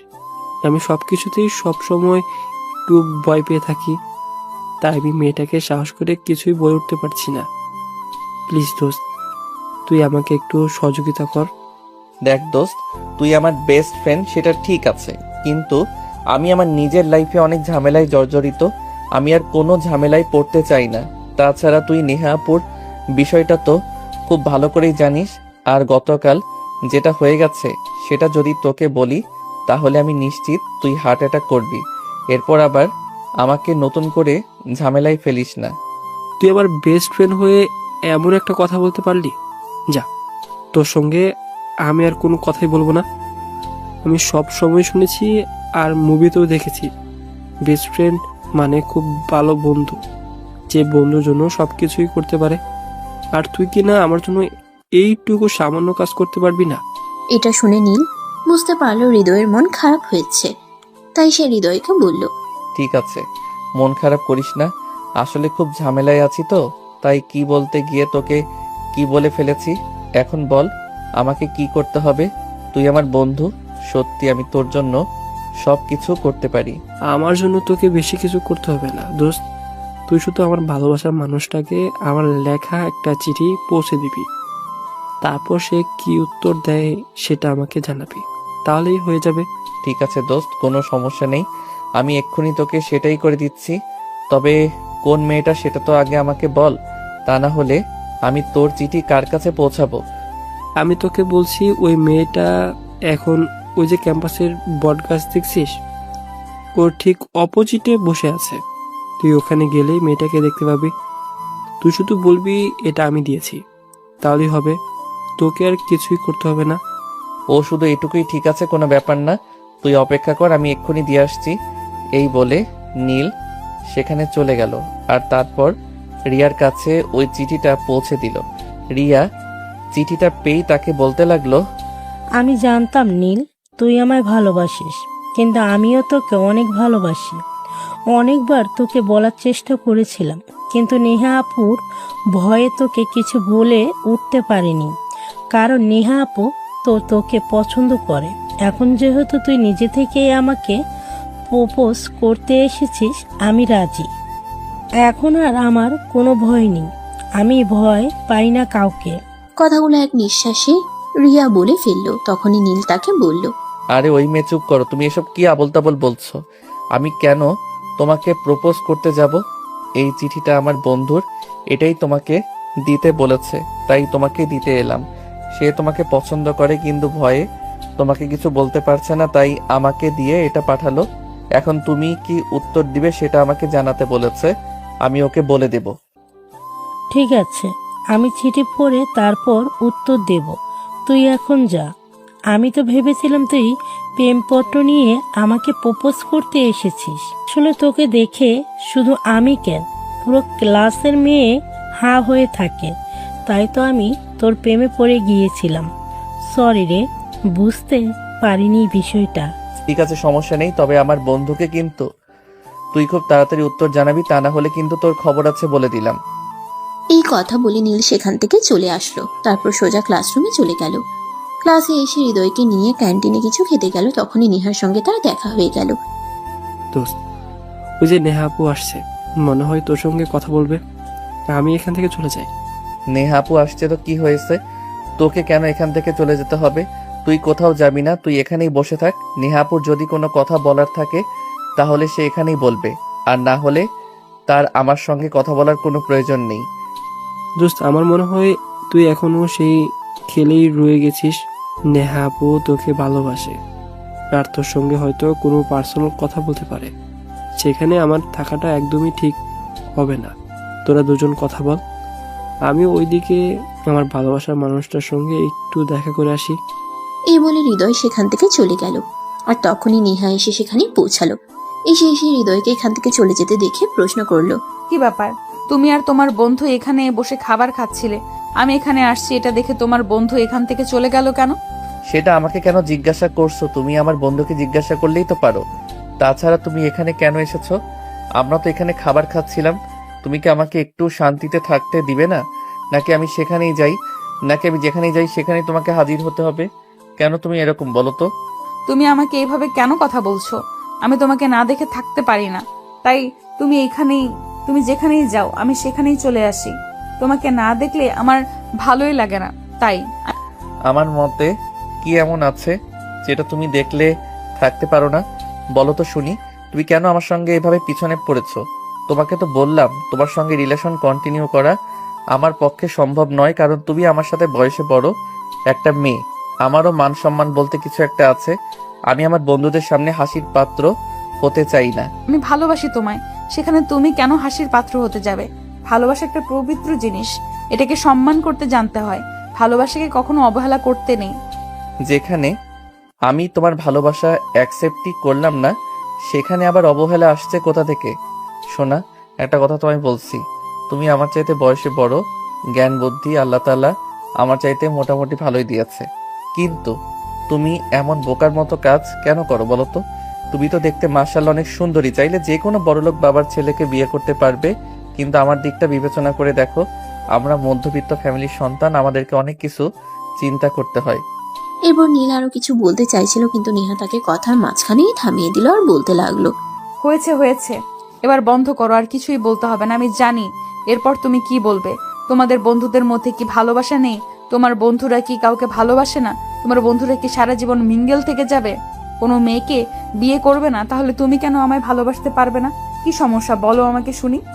সমস্যা একটাই, আমার বন্ধুরা তাদের সমবয়সী কিংবা তাদের চাইতে বয়সে ছোট কোনো মেয়েকে বিয়ে করবে, আর আমি কেন আমার চাইতে বয়সে বড় একটা মেয়েকে বিয়ে করতে যাব? এরপর নেহাকে আর কোনো কথা বলার সুযোগ না দিয়ে সেখান থেকে নিয়ে চলে গেল। আর এদিকে নেহা সেখানেই বসেছিল। তখনই রিমি এসে সেখানে উপস্থিত হলো। কি ব্যাপার দোস্ত, কি হয়েছে? তুই এখানে মন খারাপ করে বসে আছিস কেন? আমি সারা ক্যাম্পাসে তোকে খুঁজে এলাম, কিন্তু কোথাও তোকে খুঁজে পেলাম না। তখনই হঠাৎ মনে পড়লো তুই হয়তো ক্যান্টিনে আসছিস, তাই এখানে চলে আসলাম। কিন্তু আমি আসার পরে দেখলাম নীল ক্যান্টিন থেকে বের হয়ে গেল। আর কি তোর কি নীলের সঙ্গে দেখা হয়েছিল নাকি? হ্যাঁ হয়েছিল, আর তার সঙ্গে কথা হয়েছে। আচ্ছা দোস্ত, তুই আমাকে একটা কথা বলতো, কাউকে ভালোবাসা কি পাপ? ভালোবাসা পাপ হতে যাবে কেন? আমরা সবাই জানি ভালোবাসা একটা পবিত্র জিনিস। ভালোবাসা মূল্যবান একটা সম্পদ, যেটা অনেক যত্ন করে আগলে রাখতে হয়। তাহলে তোর ভাই কেন আমার ভালোবাসার মূল্য দিচ্ছে না? আমি তো তোর ভাইকে ভালোবাসি, তাহলে কেন তোর ভাই আমার ভালোবাসায় সায় দিচ্ছে না?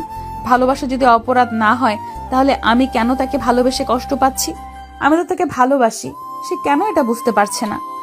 ভালোবাসা পাপ নয়, কিন্তু তুই যেটা করেছিস সেটা ঠিক নয় নীল। তোর চাইতে বয়সে ছোট আর একটা সমাজ কোনোদিনও মেনে নেবে না, আর আমার ফ্যামিলি মেনে নেবে কি না আমি সেটাও জানি না। এখন এসব কথা চিন্তা করে হয়তো নীল বারবার তোকে রিজেক্ট করে চলেছে। তাছাড়া আমি এখনো পর্যন্ত তার মধ্যে তোর জন্য ভালোবাসার ছিটে ফোঁটা পর্যন্ত দেখিনি। তাহলে কি করে বলবো যে তুই পরিশ্রম করতে থাক, একদিন সাফল্যের মুখ দেখবি? হ্যাঁ, এটা একদম তুই ঠিক কথাই বলেছিস। তোর ভাইয়ের সঙ্গে তোর ভাইয়ের মাঝে আমার জন্য কোনো ভালোবাসা নেই, এটা আমিও দেখতে পাইনি। যদি তোর ভাইয়ের মাঝে আমার জন্য ভালোবাসা থাকতো তাহলে হয়তো সে এতদিনে আমার প্রতি দুর্বল হয়ে যেত আর আমাকে ভালোবাসতো। এই বলে নেহা চোখের দুফোঁটা জল ছেড়ে দিয়ে সেখান থেকে উঠে চলে গেল। এদিকে সেদিন কলেজ ছুটির পর নেহা গাড়িতে করে বাসায় চলে গেল, আর এদিকে নীল ভার্সিটির গেটের সামনে দাঁড়িয়ে রিমির জন্য অপেক্ষা করছিল। আর কিছুক্ষণ পর রিমি সেখানে আসলো। কি ব্যাপার, প্রতিদিন তো নেহা কলেজ থেকে বের হয়ে তোর সঙ্গে দাঁড়ায় 10-15 মিনিট কথা বলে, কিন্তু আজ তোর সঙ্গে কথা বলে নাই, চলে গেল কেন? সেটা আমি কি করে বলবো? সে কি আমার বিয়ে করা বউ নাকি? তার সমস্ত খবর আমি জানি। সে তোর বান্ধবী, তার খবর তো রাখার কথা। তুই তা না করে আমাকে কেন প্রশ্ন করছিস বলতো শুনি? যাই হোক, বাদ দে, তার যা ইচ্ছে আসে তাই করুক। এরকম পাগলামো কাণ্ড কেউ করে কি না এটা আমার সত্যিই জানা ছিল না। আমি আমার বান্ধবীকে দিয়ে লাইফে প্রথম এক্সপিরিয়েশন করলাম যে বান্ধবীর ছোট ভাইকে ভালোবাসার কথা বলা যায়। এইটা আমার বান্ধবীকে না দেখলে সত্যিই জানা হতো না। যাই হোক, এখন বাসায় চল, আমার ভালো লাগছে না। এই বলে নীল আর রিমি দুজনের বাসায় চলে আসলো। আর এদিকে দেখতে দেখতে আরো প্রায় মাসখানেক সময় হয়ে গেল। রিমির বিয়ের সম্বন্ধ দেখা হচ্ছে, বাসা থেকে অনেকগুলো পাত্রপক্ষ দেখা হয়ে গেছে, কিন্তু কাউকে রিমির পছন্দ হচ্ছে না। আজ আবার পাত্রপক্ষ রিমিকে দেখতে আসবে, আর যদি পছন্দ হয় তাহলেই এঙ্গেজমেন্ট। সেজন্যই বাড়িতে সকাল থেকে আয়োজন শুরু হয়ে গেছে। নীলের আম্মু সকাল থেকে রান্না ঘরে কাজ করছেন, অনেক রকমের রান্না বান্না করছেন, আর সেই সঙ্গে নানা জাতের পিঠা।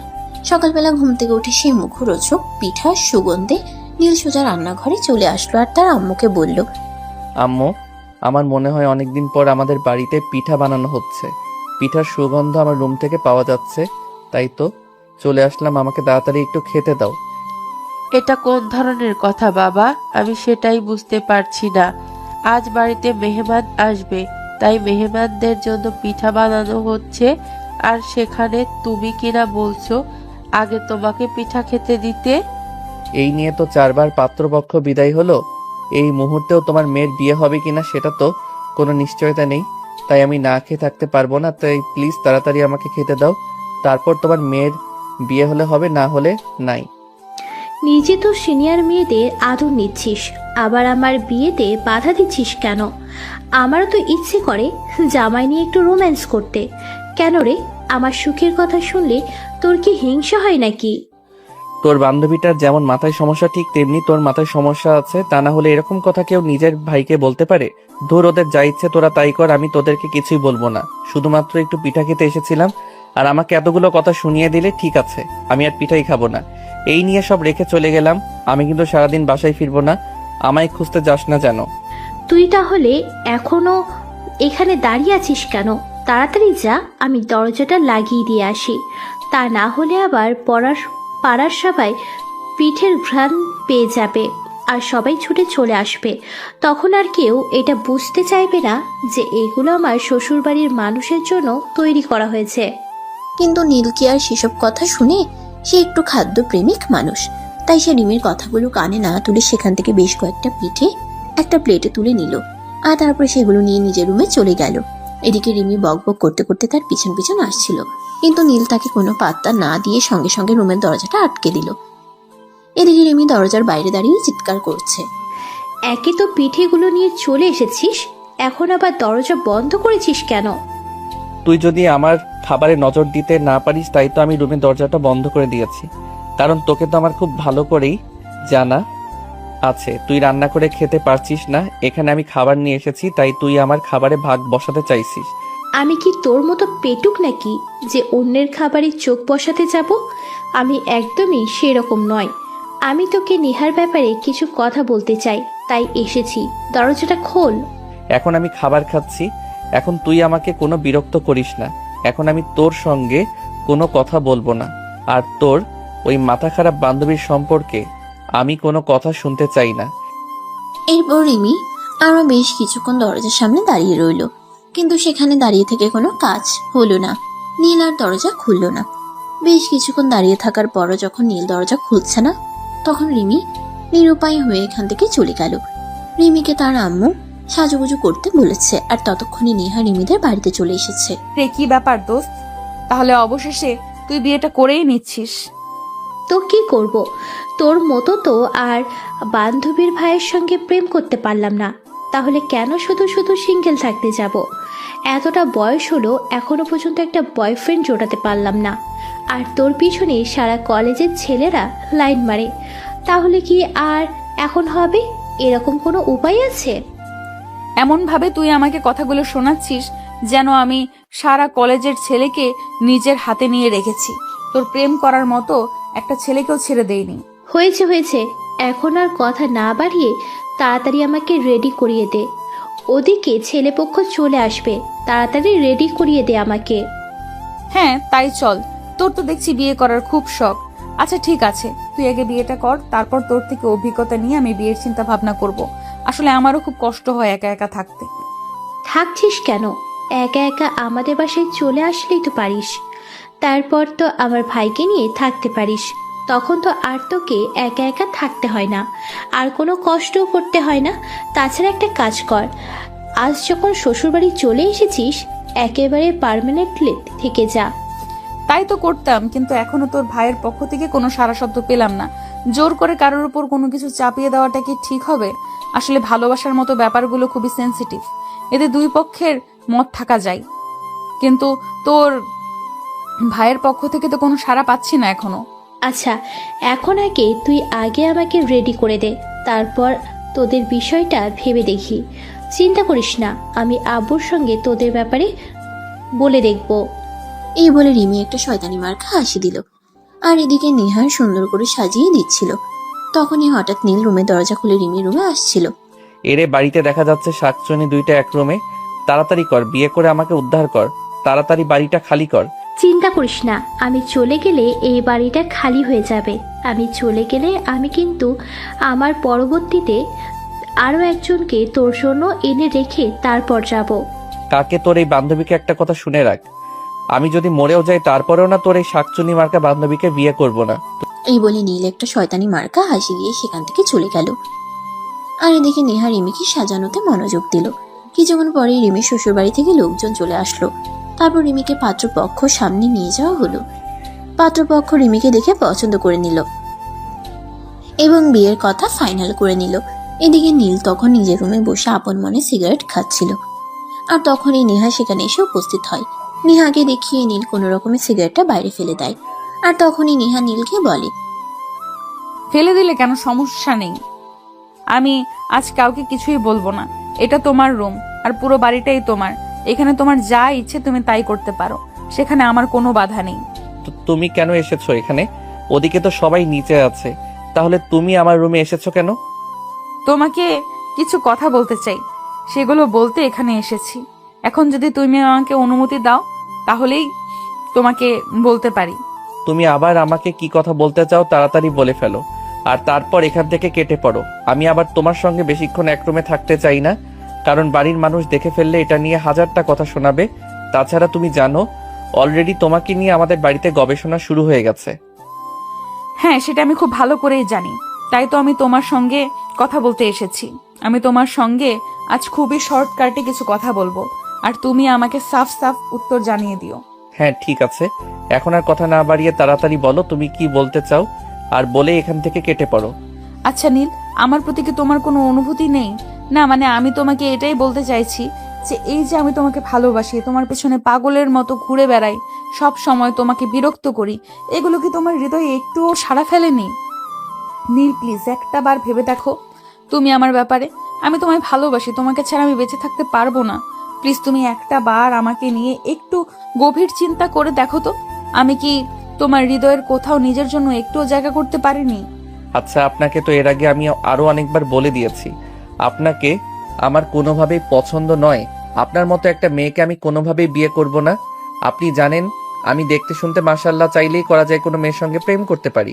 শুধু কলেজে কেন, বাইরেও কোনো মেয়ের অভাব হবে না যদি আমি প্রেম করতে চাই। তাহলে আপনি এখন আবার এসব প্রশ্ন আমাকে কেন করছেন বলেন তো শুনি? শুধুমাত্র এই কারণেই করছে যে আমার মনে হয় তুমিও আমার প্রেমে পড়ে গেছো, কারণ আমি মানুষের চোখের দিকে তাকিয়ে তার চোখের ভাষা বলতে পারি। আমি তোমার চোখে আমার কোনো ভালোবাসা দেখতে না পেলেও তোমার চোখে আমার জন্য কোনো ঘৃণা দেখতে পাই না। তুমি প্লিজ একটা বার দুইটা চোখ বন্ধ করে চিন্তা করে তারপর বলো তুমি আমাকে ভালোবাসো কিনা। পারবো না আমি আপনার জন্য কোনো চিন্তা করতে। আপনি আমার কে হন যে যার জন্য আমি চিন্তা করতে যাব? আমি পারবো না আপনার জন্য কোনো চিন্তা করতে। আপনি এখান থেকে চলে যান, আর তারপর আমার বোনের মতো যে কোনো একটা ছেলেকে ধরে এনে বিয়ে করে নিন, তাহলে এসব ভূত মাথা থেকে চলে যাবে। বিয়ে আর আমি, তাও আবার অন্য কোনো ছেলেকে, এটা তুমি ভাবতে পারলে? কখনোই না এরকমটা। কারণ আমি তো তোমায় ভালোবাসি, তোমাকে ছাড়া অন্য কাউকে বিয়ে করার কথা আমি কল্পনাতেও আনতে পারি না। তো আমাকে এইসব কথা আর কখনোই বলবে না। আমি তোমাকে ভালোবাসি, তোমাকে যদি না পাই জীবনটাই রাখবো না। তাই প্লিজ তোমাকে শেষবারের মতো রিকোয়েস্ট করে বলছি, একবার তুমি নিজের চোখ দুইটা বন্ধ করো আর তারপর চিন্তা করে আমাকে বলো। নেহার বলা কথাগুলো নীলের মনে একটু নাড়া দিল। তাই নীল নেহাকে বলল, ঠিক আছে, আপনি যখন এত করে রিকোয়েস্ট করে বলছেন, হাজার হোক আপনি আমার বোনের বান্ধবী, তাই আমি আপনার কথাটা রাখতেই পারি। আপনি দাঁড়ান, তাহলে আমি চোখ দুটো বন্ধ করে তারপর আপনাকে বলছি। হ্যাঁ নীল, তুমি তাই করো। চোখ দুটো বন্ধ করে তারপর দেখো তো তোমার চোখের সামনে আমি একবারও আসি কিনা। নেহার কথায় নীল তখন নিজের চোখ দুটো বন্ধ করলো আর নিজের আবেগ দিয়ে সুমুনুটার চিন্তা করতে শুরু করলো। তখনই নীল তার চারপাশে শুধু নেহাকেই দেখতে পেল। প্রায় 5 মিনিট চোখ বন্ধ রাখার পর সে নেহাকে টান দিয়ে নিজের বুকের সঙ্গে মিশিয়ে নিল আর তার কানের কাছে মুখ রেখে বলল, আই লাভ ইউ। আমিও তোমায় ভালোবাসি, কারণ আমি আমার চারপাশে শুধু তোমাকেই দেখতে পাই। চোখটা বন্ধ করার পর 1 সেকেন্ডের জন্যেও আমার চোখের সামনে অন্য কারো মুখ ভেসে ওঠেনি। তার মানে আমি সত্যি তোমায় ভালোবাসি। আমার মনের সম্পূর্ণটা জুড়ে শুধু তুমিই রয়েছো, সেখানে অন্য কেউ এখনো পর্যন্ত বাসা বাঁধতে পারিনি। I love you too. আমিও তোমায় অনেক বেশি ভালোবাসি। তাই তো তুমি আমাকে এভাবে অবহেলা করার পরও বারবার আমি তোমার কাছেই ফিরে এসেছি। কারণ আমি জানতাম তোমার মনের মণিকোঠায় আমার জন্য একটু হলেও জায়গা আছে, যেখানে আমার জন্য ভালোবাসা রয়েছে। তাহলে সিনিয়র বউ, নিচে চলো, সবাইকে গিয়ে আমাদের ভালোবাসার কথাটা জানিয়ে দেই। তারপর পরিবারের সম্মতি নিয়ে বিয়ের কাজটা সেরে ফেলি। আসলে ভালোবাসার মানুষ ছাড়া বেশি দিন থাকা যায় না। হ্যাঁ, আমি তো তোমাকে সেটাই বলতে এসেছিলাম। আসলে রাতে একা একা ভালো ঘুম হয় না। পাশে কেউ ঘুমালে কিংবা কাউকে জড়িয়ে ধরে ঘুমালে ঘুমটা ভালো হতো। তাই তো আমি তোমাকে নিজের করে পেতে চাই। এই বলে নীল আর নেহা দুজন এই রুম থেকে বের হয়ে নিচে চলে গেল। অপরদিকে রিমির শ্বশুর বাড়ির লোকজন ততক্ষণে সমস্ত কথাবার্তা শেষ করে চলে গেছে। তখনই রিমির আম্মু রিমিকে জিজ্ঞাসা করলো, কি ব্যাপার, নেহাকে কোথাও দেখতে পাচ্ছি না কেন? সেই কখন থেকে আমি নেহাকে খুঁজতেছি, কিন্তু কোথাও নেহাকে খুঁজে পাচ্ছি না। হয়তো তোমার ছেলের ঘরে আছে, আর যাবে কোথায়? হয়তো সেখানেই তোমার ছেলের সঙ্গে চুটিয়ে প্রেম করছে, আর এদিকে আমরা কাজ করে মরছি।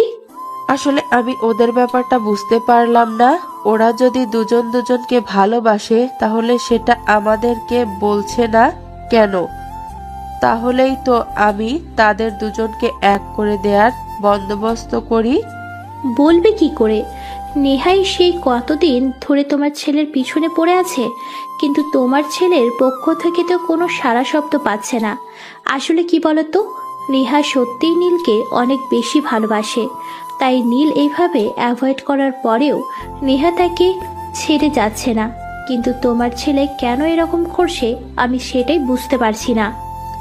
হয়তো এই কারণেই যে নেহা তার চাইতে বয়সে বড়, সে ভেবেছে হয়তো এই সম্পর্কটা আমরা মেনে নেব না। নয়তো মনে মনে হয়তো এটাই চিন্তা করেছে সমাজের মানুষকে বলবে। কিন্তু আমার বোকা ছেলে এখনো বুঝতে পারো না তার মন কি চায়। তার মন যদি বলে যে সে নেহাকে নিয়ে সুখী হবে, তাহলে তো তার সেটাই করা উচিত। চারপাশে কি হলো না হলো সেদিকে একটা চোখ দেওয়ার কি আছে? আমি সেটাই বুঝতে পারি না। হ্যাঁ, তুমি একদম ঠিক কথাই বলেছ। আমাদের উচিত আমার নিজের মন কি বলে সেটাই চিন্তা করা। চারপাশে কে কি বললো না বললো তাতে আমাদের কি এত মাথা ব্যথা আছে? আমরা তো আমার চারপাশের মানুষকে নিয়ে সংসার করব না। তাছাড়া আমরা যদি কষ্টে থাকি তাহলে চারপাশের মানুষ আমাদের সেই কষ্টটা লাভ অফ করবে না। আমাদের এই কষ্টটা নাটক করার জন্য শুধু আমাদের পাশের মানুষটাই থাকে। তাহলে আমরা কেন চারপাশে চিন্তা করতে যাব? কথাগুলো শুনতে শুনতেই নীল আর নেহা দুজনেই সিঁড়ি দিয়ে নিচে নামছিল। তখনই নীল বলল, হ্যাঁ, তুই একদম ঠিক কথাই বলেছিস। আমি এখন আর চারপাশের মানুষের কথা চিন্তা করব না। এখন থেকে আমার মন আমাকে যেটা করতে বলবে আমি সেটাই করব। আমি নেহাকে বিয়ে করব। তুই সত্যি বলছিস তো? তুই নেহাকে বিয়ে করবি? হ্যাঁ আম্মু, তুমি একদম ঠিক কথা শুনেছ। আমি নেহাকে বিয়ে করব, কারণ আমি অনেক চিন্তা করে দেখেছি আমি আমার চারপাশে শুধু আমার নেহাকেই দেখতে পাই। আমার কল্পনাতে নেহা ছাড়া আর অন্য কোনো মেয়ে এখনো আসেনি। তাই আমি সিদ্ধান্ত নিয়েছি আমি নেহাকেই বিয়ে করব। হ্যাঁ, তুই একদম ঠিক কথাই বলেছিস। নেহাকেই তোর বিয়ে করা উচিত, কারণ আমাদের জীবনে আমাদের সেই মানুষটাকে বেছে নেওয়া উচিত যে মানুষটা আমাকে ভালোবেসে দেখ চারপাশের মানুষ আমাদের জ্ঞান দিতে পারবে, কিন্তু কখনোই ভালো থাকার উপহার দিতে পারবে না। তারা আমাদের নিয়ে সমালোচনা করতে পারবে, কিন্তু কখনোই এটা বলবে না কিসে আমাদের ভালো হবে। তাই আমাদের উচিত নিজেদের ভালো ব্যাপারে সিদ্ধান্ত নিজেদেরকেই নেয়া। হ্যাঁ শাশুড়ি আম্মু, তাই তো আজ আমি আপনার ছেলেকে ভালো করে বুঝিয়েছি, আর তারপরে সে চিন্তা ভাবনা করে সিদ্ধান্ত নিয়েছে।